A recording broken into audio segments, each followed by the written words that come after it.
দূর দেশে ভ্রমণে উড়াল পথে যাদের সেবায় ভরসা করেন যাত্রীরা, সেই বিমানবালাই যদি হয় উধাও, তবে তা অবাক হবার মতোই ঘটনা বটে। এমনটাই ঘটেছে পাকিস্তানি এয়ারলাইন্সে। কিন্তু কেন, চলুন জেনে আসি তা।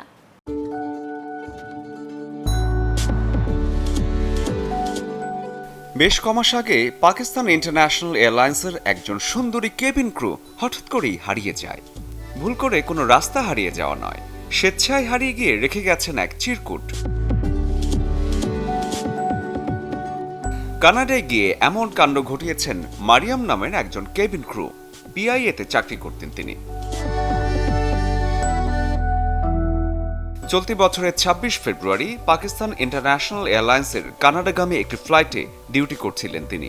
কিন্তু ফিরতি ফ্লাইটের সময় গড়িয়ে গেলেও আর তার দেখা নেই। অনেক খোঁজাখুঁজির পরও পাওয়া যায়নি মারিয়ামকে। এ বিষয়ে পাকিস্তানি গণমাধ্যমে খবর প্রকাশিত হয়, মারিয়ামকে খুঁজতে এয়ারলাইন্স কর্তৃপক্ষ তার হোটেল রুমে গিয়ে পায় এক চিরকুট, যেখানে লেখা ছিল, ধন্যবাদ পিআইএ।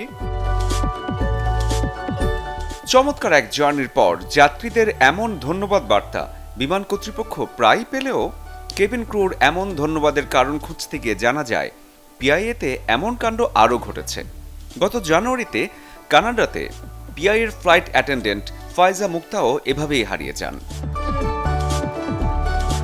২০২৩ সালেও পিআইএর ৭ জন ফ্লাইট সংশ্লিষ্ট এভাবেই নিখোঁজ হন, যাদের মধ্যে ছিলেন পুরুষও। পিআইএ বলছে, তাদের নিখোঁজ কর্মীরা মূলত উন্নত জীবনের আশায় এমন অবৈধ কাণ্ড ঘটাচ্ছেন। এভাবে সুন্দরীদের নিখোঁজ হওয়া বেশ আলোচনার জন্ম দিলেও অনেকেই মনে করছেন, অবৈধ যে কোনো সুবিধা গ্রহণ কোনোভাবেই কাম্য নয়। শরীফুল হক, চ্যানেল 24।